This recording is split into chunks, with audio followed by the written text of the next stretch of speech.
I think we're all good. I think we're set. What's going on? What's going on, everybody? It is Devon. It's another Daddy Devotional vlog, and I say that fully aware that it has been well over a year since I've uploaded. And matter of fact, a little over a year ago, is when we announced that we were moving, and it has been a little over a year since then. And to be honest, I wasn't going to do a video, but we're here. If you can't tell, I'm in a hotel room right now. But we're here in Mexico, in Cabo San Lucas, and we're celebrating our 6-year anniversary. And as I was sitting here, we're getting ready to go back home, it just had me thinking about when we actually moved to Houston on our 5-year anniversary a year ago. And I just figured I would do a video since there's been so much that has happened since then. And in fact, I actually told you guys in one of those videos that I was gonna keep you guys like in the loop. So you'll be going along with this on the journey about what was happening and having you guys go along on the adventure. Well, I stopped vlogging for a year, and I'll have a reasoning for that. But we actually ended up doing a whole lot since we took that call. So this video is really dedicated to catching everybody up as to what's been happening. So if you're new to this channel, welcome. And for those of you who have been a part of this channel, welcome back. Last time I uploaded was like July 29th of last year. It was actually a video I came up with when I was packing up, preparing to move to Houston. Had my son with me. It's called Bike Ride. I'll link it in the description below. Check it out if you haven't seen it. But we actually started the process like right after the phone call. So for you guys who don't know, my wife and I got a phone call from the current church that we're at about moving to Houston and being a part of their ministry. And after a lot of prayer and consulting and a whole lot of prophecy, we went ahead and stepped out on faith and made the move. So as soon as we said yes to that, it seemed like everything kind of moved like at hyper speed. And so like the first thing we did was, you know, we began packing, and we had people coming over and helping us pack and all that other stuff. Actually, before we started packing, we actually flew to Houston, and we flew there because we had to start looking for a place to live. For those of you who don't know, when we were in California, we were living at Raven's mom's house, her parents' house, and we were inside of this room. It was a large room, but it was all of us. It was me, it was Raven, it was the kids, and so we were actually in the process of getting ready to move out when we got the phone call about moving to Houston. So naturally, we got super excited about the possibility of living in a state where the housing is actually affordable. And so we went out. We went out to Houston, and we got on a plane, and it was you could see the excitement in our faces once we got on that plane. We land at 8, so it'll be, what's that, 2 hours difference, so that's 6 o'clock your time. So we're on the plane. We're getting ready to go. Definitely. To Texas. We're probably going to mark the coast at a couple of the places that we go to. It's 2:27 on Sunday. You gonna say hi? What else? Oh, hi. We're going to Texas. That's it. Try to find a house. Join us. Definitely a thing. So, but it depends. So we get to Houston and we land, and it's really weird, but like it's almost like there was like a prophetic like moment that happened that we weren't even like looking at. We weren't even really processing in that moment. But like as I look back at this footage now, I'm going, oh man, that might have been a sign. But we landed in Houston, and right when we landed, they had a lightning storm. And for those who don't live in Houston or haven't been to the South, like in Houston, they have random storms at any given time during the day. It could be a lightning storm, thunderstorm, a heavy rain. It could last for 5 minutes. It could last for 2 days. But when we landed, as soon as we landed, apparently a storm just swooped in.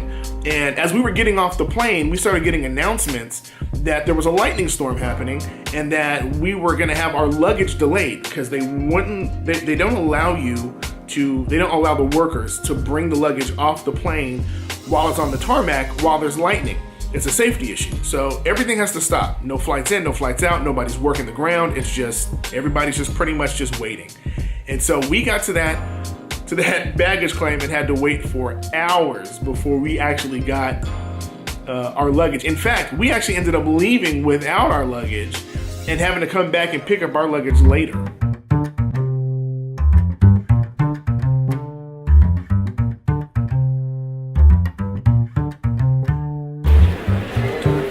So the main reason why we're here is to find housing. Come here. So the main reason why we're here is to find housing. And so tomorrow morning, we're gonna take off and we're gonna find housing. Is it 1 or 2 days? Is it 1 day or 2 days? I think it's 2. Did you clarify that? Well, I think it's 2. It's supposed to be 2 Just days. starting tomorrow, and I think we're just gonna see what we get. But first, let's get our luggage. Oh, it's raining.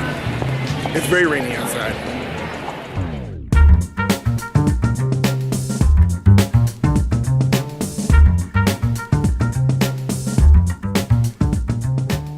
So, we are at baggage claim, but we can't.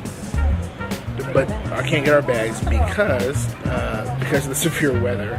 They had to close the baggage ramp, so we are stuck here at baggage claim for the next 30 to 40 minutes. Approximately. It could be longer, could be shorter. But oh shoot, it's mad weather outside. Are you ready for your night, Ops? You ready for your night? I love you. So they just extended the time another 30 or 40 minutes. They're actually now inviting people to basically leave your bags here, come back. If you'd like to leave now and come back within 3 days to pick up your luggage, you can call 1-800-335-2247. We're not going to do that. Yeah, when we she leave gets in 3 sleepy, days, it's so crazy. She does this. it's crazy. You guys can't really see it, but the lightning is bananas. And they just added another 45. So we landed around 8 o'clock. It is now 9:53, and we are still waiting on our luggage, and they're telling us it's going to be possibly another 45 minutes. So welcome to H-Town. So, update, it is almost 11 o'clock now. The luggage is nowhere near ready, as you can see. The issue is that when there's lightning, they won't let any of their workers on the tarmac. So our luggage is sitting on the plane. And until the lightning goes away, we can't get our luggage. With that being said, according to the weather report, there's going to be lightning and thunder until about 2 a.m. We're going to go home now. We're just going to catch a ride back right now, and then I'm gonna hop in the car around 2 or 3. I'm gonna edit a vlog, finish the edit, let that upload. While that's uploading, I'm gonna come back, pick up our luggage, and then drive back.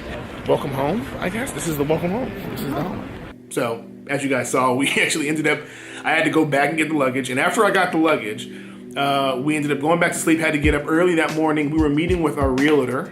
But she took us out and we started looking at houses, man, and it was just mind-boggling to go from a 1-bedroom or like a small bedroom in a house to basically being able to look at actual homes that had multiple bedrooms.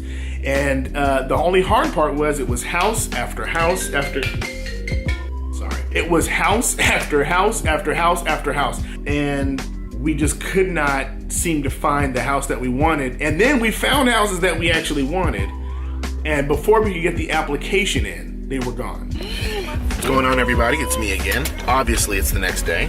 We got back from the airport at, what time? 3:30 in the morning. For those who live in Houston, your freeways suck. I don't understand any of them.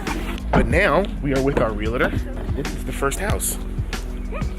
Right here. All right. House number 2. Ugh.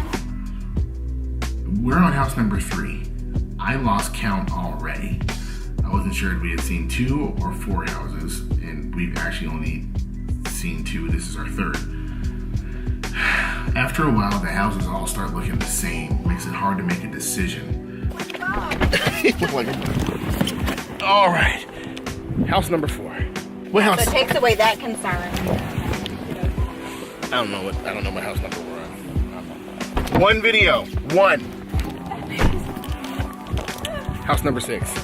And so we ended up going out there, staying there for a week, looking at plenty of houses, and ended up coming home back to California at that time, and we did not have a house. And this was about July. We were scheduled to leave the next month. And so we ended up having to apply to homes based upon what we saw on the internet. And we ended up getting a home that we're currently at right now. And we had to do it sight unseen. We basically did not know what the house really looked like. We saw pictures, but we didn't know what the house really looked like until we actually pulled into the house. So once we got back home, the process of packing began. And it was just amazing at the amount of stuff that we had. We had moved into her mom's house or her parents' house, and we had put all of our stuff in storage. So we had to go back into storage for stuff that had been sitting there for a while, and had to go through and just check on what we actually wanted to take and what we didn't want to take. And it's amazing. It really is amazing. Like, when you actually have to make a decision about what's going to go with you to a new place, and having to make the decision, because here's the thing, like, the way moving companies work is they charge you not by the weight. It doesn't matter how much the stuff weighs. It's really more how much space it takes up in the truck. And so you have to decide how much space do you want to use up, because that space is now valuable. Now it's just not like, oh, I'm gonna go around the corner, I'm gonna make multiple trips. You got one-stop shop, doc. So that means you have to basically make a decision. And as we were going through that storage, man, we were going through our room and deconstructing stuff that seemed so important to us while we were in there, it just wasn't important anymore once we had to think about the cost of it to go with us. And so it was an amazing experience, and it really spoke to me on several levels. So if you as an individual are preparing yourself to go to a new place, just know you have to calculate the costs, because everything that goes with you to the new place is going to cost you to take it with you. And so that was a lesson well learned. And we threw away a lot of stuff, man. We had our friends come over and they helped us pack, Roger and Adrian. They even helped us throw away clothes that we did not need. Putting in this work.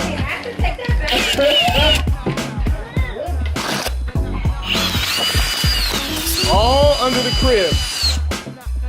My garage putting in work after going to work. Wearing all black in a hot room. These two, however, are trying to pick out outfits for the club. All these outfits going to the club. All of them. It's not a truth. Babe? That's not a truth. That doesn't matter because what he's saying is not true. Jet Black Fits. Subscribe. So, check this out.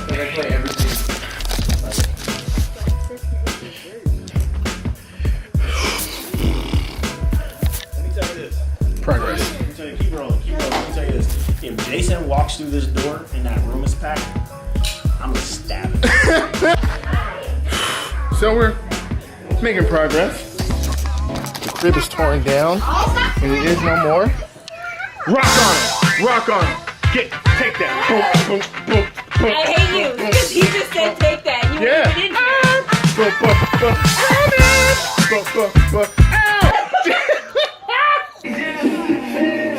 No, because I just gave you a shirt. Almost done. Not really, almost done. I mean, we made progress. There's the crib. Taking down the baby crib that we had used for both kids at that time. And we made a decision, even for our daughter. Our daughter had been sleeping in a crib. And we said in this new place, we're not going to bring that crib. We're gonna transition her to a bed. She had never slept in a bed before by herself in her own bed. But we made the decision that when we move to this new place, she's going to have to live differently. Message. So we get done packing, and well, it takes us days and days and days to pack, and it was boxes upon boxes upon boxes, and then it's finally the time for the packing company to come, or the moving company to come pick up the stuff. Today's moving day, and there's the alarm.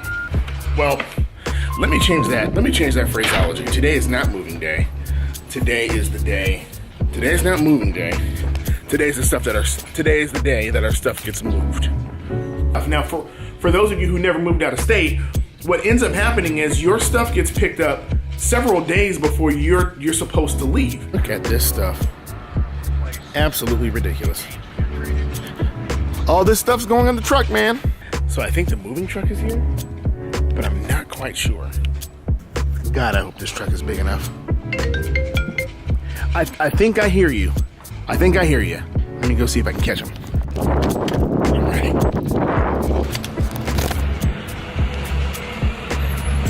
come on down. That's it. We're all packed. I didn't film any of it because it was irrelevant, but all of our stuff's on the truck.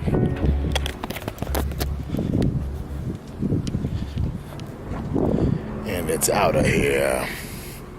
And the reason why they do that is because they actually don't just drive from your house directly to the new place. What they do is they take your stuff and they go put it in a storage facility in some random city. And for ours, it was San Diego. They come pick up all your stuff and they go put it in a random storage, and then they accumulate all of these people's things. Everybody who would be going to Houston, and they put all of it in this big semi truck, and then they drive everybody's stuff at the same time. So for us, they had to pick up our stuff like a week and a half, 2 weeks prior to us actually moving, which means that all of the essential stuff that we would normally have was going to be gone. We were going to be without it for a couple of weeks. So we had to basically get clothes that were going to last us until we could get to Houston, and we had to, get the essentials, but everything else was no bed, none of that stuff. All that stuff had to go. And so even for the kids, we had to basically put them in old pack and plays for those weeks, man. And it was the TV was gone, so I was tripping. So it was everything had to get out the way. And for those couple of weeks, it was just like us basically roughing it for that time. Now here's where everything pretty much goes completely left. It's the day that we're supposed to actually get in the car and drive. It's moving day.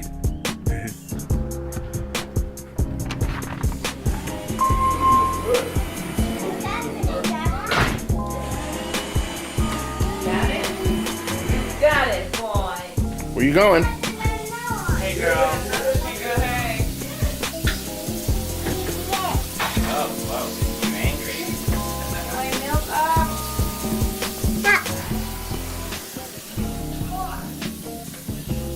Where are you going? Hey. What's going on, everybody? It's another Daddy Devotional, probably one of our more important ones because today is moving day. But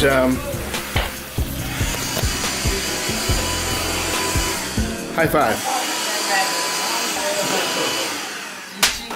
And since we knew that it was going to be a long trip and we were going to have 2 toddlers with us, we figured we would make it a family trip, span it over a few days, and we were going to drive into Grand Canyon.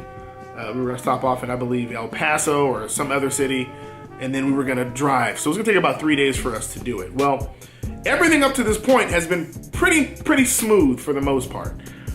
So I decided that I was going to go and gas the car up before it was time for us to leave. And we're saying our goodbyes at the house, but I get in the car, and as I'm driving the car, I'm driving to the gas station, and I notice that the car is running hot, which is never done before. And I figured, oh, well, maybe it needs some coolant, maybe it needs something. So I drive it back to the house, and I said, hey, babe, I said, I'm going to take this over to the shop real quick just to get it checked out because it just seems like it shouldn't be running hot, and I don't know if it's just a coolant issue, but I want to make sure we're good before we get on the road. So I drive over to the auto mechanic spot, and it turns out that there's a piece that is like broken that controls the coolant. And so that actual piece took the entire day to get from the dealership over to the spot, and then they had to install the part. So we started this process early in the morning. We were getting ready to leave early in the morning, and we had to wait all day. And also we had people who were traveling with us, Lauren and Elijah. They were helping us to commute and basically just help us get settled in because we had never done this before. And they were gracious enough and they loved us so much that they came with us. So everybody is just waiting at the house, and we're waiting for them to say it's done. And we know that the place closes at 5. Mind you, we're supposed to be checking into our hotel at the Grand Canyon like earlier that afternoon, and we were already late. The place closes around 5 or 6, but they're still not done. And it turns out that the part didn't get there till like 4 in the afternoon. And the owner of that spot was so gracious, man. He had his people stay extra hours. And so we finally got the part fixed. It took several $100s for us to get that done. And then we finally get on the road.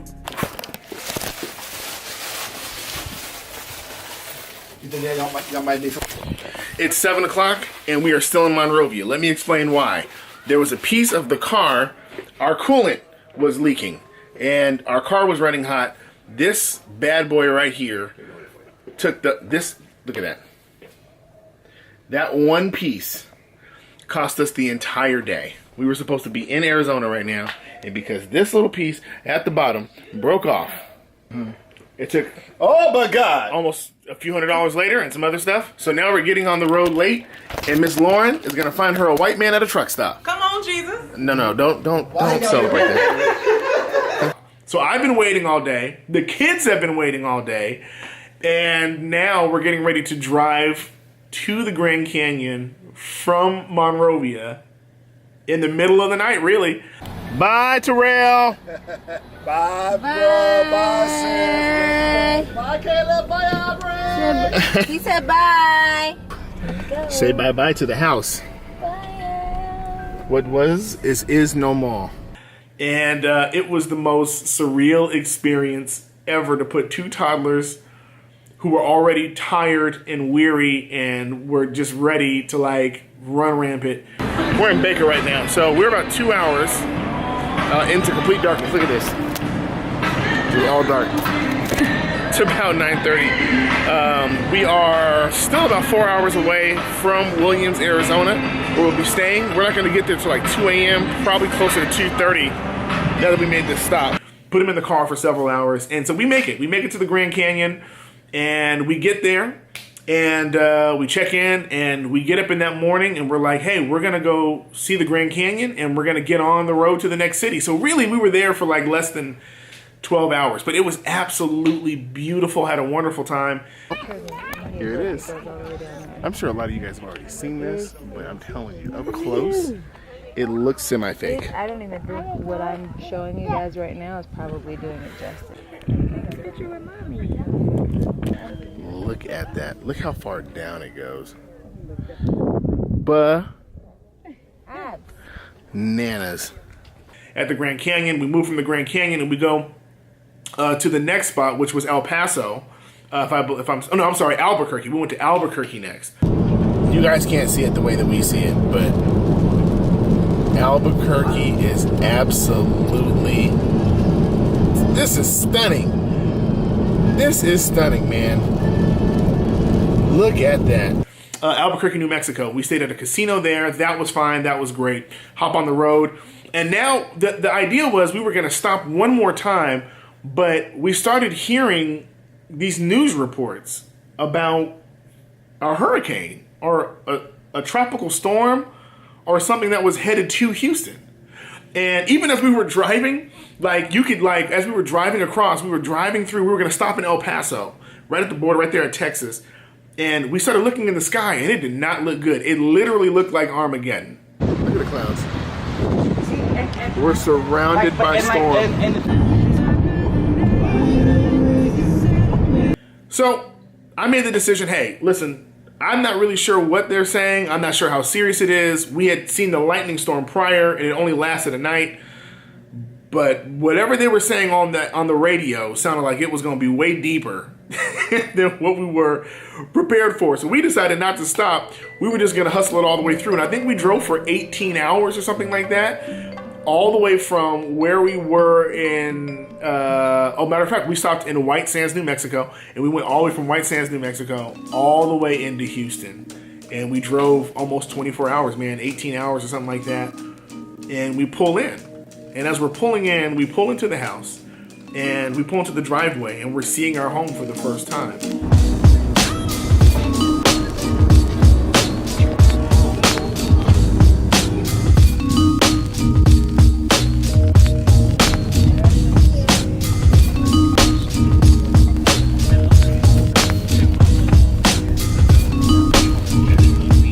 That is my truck.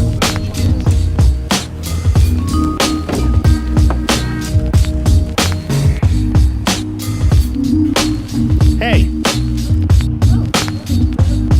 Come on. Right.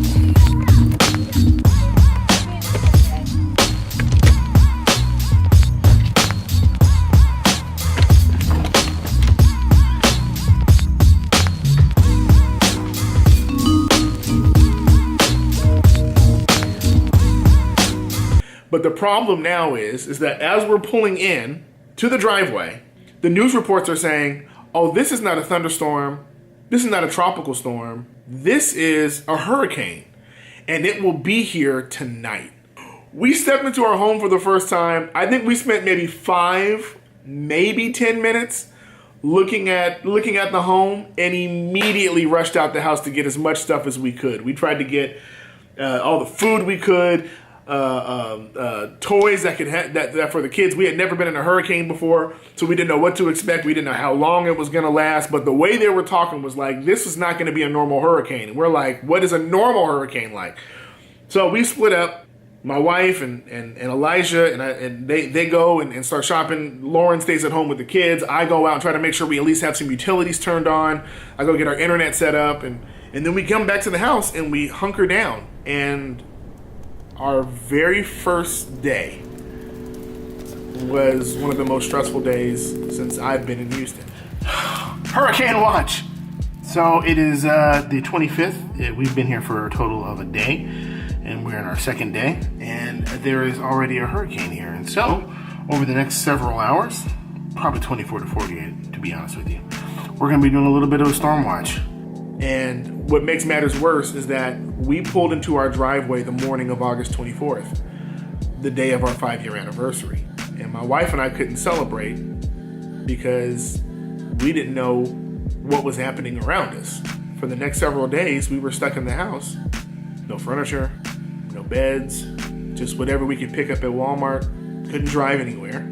All we had was the Wi-Fi and our iPads and our cell phones, and we're trying to listen to the news every day, trying to understand what did we just move into. Charger's fully charged upstairs. Power just went out and came right back on again. Don't put on the charger. Don't put on the charger. So the power went out for just a moment. Praise him, Ox. So a funny thing happened. I want to show you how powerful my wife is.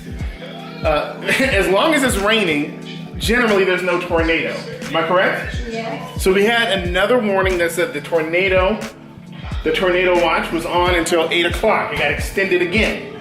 So she says, send the rain, Lord. Immediately after that, we get a flash flood warning. She prayed so hard for rain that immediately the Lord was like, I'm going to send you so much rain that it's going to flood your city. Constantly worried about, is the flood going to reach our area? Do we have enough food? I'll never forget, we ended up having a little bit of relief, and I was able to make it down to the church that we were going to be working at. I wasn't scheduled to start for another week, but obviously with the circumstances, it required that I be there earlier. We ended up going down to the church, and the church had been turned into a shelter. I walk into the building, and there's families, some with 3, 4 kids. One woman had 7 kids. They're in this room, and they're just devastated because while they were safe and while nobody died, everything that they owned was gone. You were hearing stories about apartment complexes where people on the 2nd floor had flooding. On the 2nd floor. It was a sobering reminder for me that... Hold on. Whew. Sorry about that. No, the housekeeping came. Yeah, so I'm going to transition from that sad part. Once the hurricane passed, it was like, really, it was just time to kind of put things back together again. But for us, it was a city that we did not know, we had not been into. So watching them try to rebuild something for us was like just watching a brand new city being built, because we didn't know what it was prior. We didn't know what all was lost and damaged until really well after the time. And the biggest problem that we faced was not flooding, but what ended up happening was, because the hurricane was so bad, even after the hurricane was gone, the flooding was so bad that it took days for the roads to open back up again. And so there was no gas to go to the gas stations. A lot of the stores did not have food. So you would literally have to get in line, get a voucher, and then it would give you like a certain amount of time to go shopping. And I think there was a limit on items, and you could get what you needed, and then you could come back, and then that was really it. And fast food restaurants were closed for weeks, so you couldn't just go get something quick for the kids. it was a really crazy situation, man. I've never been in a situation like that ever in my life. The worst part of it, though, was that, if you guys remember, I was telling you about the moving company and they put everybody's stuff together. Well, what ends up happening for us is that because of the hurricane, the truck did not want to drive into Texas because the roads were closed that he would need to get there. So we ended up having to wait 2 months for our stuff to arrive. I can't even explain to you how crazy it is to even say that, but we literally had to wait 2 months. That's 2 months of no furniture, no table, no chairs, no nothing. All we had was the floor and some pack and plays, and we made it survive. But we had some great people at the church. They gave us some stuff, like some inflatable chairs. Some people gave us clothes because we didn't have any clothes. All of our clothes were on the truck, and all we had was the ones that we kept packing. And so imagine going to church every Sunday, going to work every week, and you don't have anything. Like, you just don't have anything. You have a house, you're paying rent, but the house is empty. And it was the craziest 2 months of our lives, man. And once the stuff actually got there, the company that we were using was in such bad trouble. They had been reported to the Better Business Bureau and Department of Transportation on like 30-something cases where people's stuff didn't show up, and or they didn't deliver when they're supposed to, and so our stuff didn't show up. And then when it did show up, they charged us an additional like $800 when it got there, and they wouldn't let our stuff go unless we paid $800 cash. The cops wouldn't come to make them do it because it was out of their jurisdiction, they said. So we had to end up giving them $800 that day, so they scammed us out of that. And then it turns out when we tried to call to make our report, we had an investigator with the Department of Transportation who knew about this company, was basically like, listen, man, he goes, I have 12 of their cases right now on my desk that I'm still getting to, and here's the cold part. They're scheduled to close their business. They did not renew their license. Their business will be closing like the next day after that phone call. Basically, the business closed, so you couldn't sue. They got me out of $800. And the coldest part is not even all of our stuff made it. We had multiple items that were missing, broken, scratched. It was terrible. But we had been without stuff for so long that we were just happy to have some stuff, and we were happy that we were able to get ourselves settled in. So it was amazing. So my wife was a trooper, the kids were a trooper. We ended up getting our kids into school. We ended up finding a wonderful facility initially that was right next to the house. The facility was great, the teachers not so much. And then we ended up having to move them to a whole different school, where they're at now, and it's absolutely amazing. Kids love it, we love it, the teachers love our kids, and the teachers love us, and so, well worth it. And so we've been living there. So, I mean, multiple things have happened. There's been some things that have happened at the church, and some things that have just been happening, in our lives in regards to ministry and marriage and things like that, but none of that stuff is really... nothing of that stuff's really crazy. But here's the biggest thing I want you guys to know, because the question I keep getting is, well, how do you like Houston? How is it compared to where you were? Do you miss California? Do you miss LA? Do you miss your old church? Do you miss your family? Most of these questions have obvious answers. Yes, of course we miss California. Yes, we miss our family. Yes, we miss our church people. But we don't miss California. And let me tell you why. Number one, I'm gonna go through a few reasons why we are in love with Houston. Number one, gas prices. Every time we've gone back to visit California over the last year, and we see how much we were paying for gas back then, and how much we pay for gas currently right now, it's not even a comparison. I mean, I don't know if I could ever go back to that alone. Just the gas prices saves us hundreds of dollars a month. I mean, hundreds. Two, the education system in Texas is just outstanding. Now, they have some issues here and there, but nowhere near what I remember growing up with as issues, where teachers didn't have enough hours and didn't have enough money, and the budgets were so low that they had to, it was just crazy. I can say the school system here is someplace that I would love to see my kids grow up in, because I really believe they can thrive here, and it's not going to kill me and cost me an arm and a leg. Number three, housing. So kind of giving you guys an idea, we were living in Valencia, California. Our very first apartment that we got was, we got the apartment in 2012. It was a 1 bedroom, 1 bath, wonderful apartment. We loved it, but it was like $30,000 $1,320 a month. Now, that's really not a lot. If you live in California, you're kind of going, that's reasonable. But over time, it began to raise up. So by the time we ended up leaving that apartment complex, we had moved one time, but inside the complex, we ended up leaving. We were paying a little over $1,800 a month for a 1,300 square foot 2-bedroom apartment. That's a lot of money. We were paying more for that 2-bedroom apartment than what I'm paying right now for a 4-bedroom house.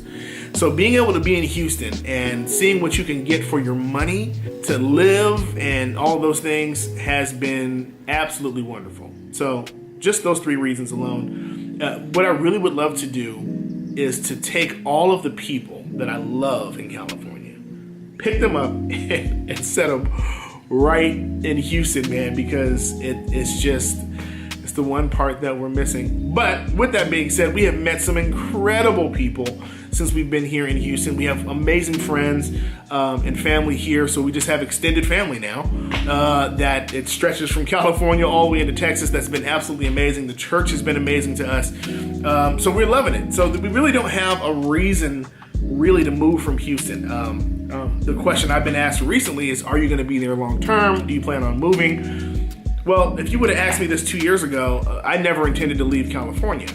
My goal was to live in California my entire life. I'm LA through and through, but the Lord had other plans. And so as of right now, I plan to be in Houston long term, but God may say something otherwise. So we really won't know what happens until the Lord reveals it. But I'm just excited, man. We're getting ready to go back tomorrow morning and head back to Houston and get back to work and back to ministry. And I just thought it would be good if I just kind of caught you guys up on like what happened and the move and where we are now. I think in another video, I'll give you kind of a tour of the home. I never actually did that. I think I have some footage of when we first moved in, but obviously things have changed since then. So I'll give you a short little tour, let you guys see the kids. If you don't follow me on Instagram or Facebook or Twitter, then obviously you can hit those links below, follow me. And if you don't subscribe to this channel, now is a good time to click the subscribe button and even hit that notification bell so you can be notified when I upload. With that being said, man, I am so happy to be back to vlogging again and picking up this camera. That's really it. I can't wait to see you guys in the next one. And remember, please remember this. In everything that you do, keep God numero uno. I love y'all. I'm out.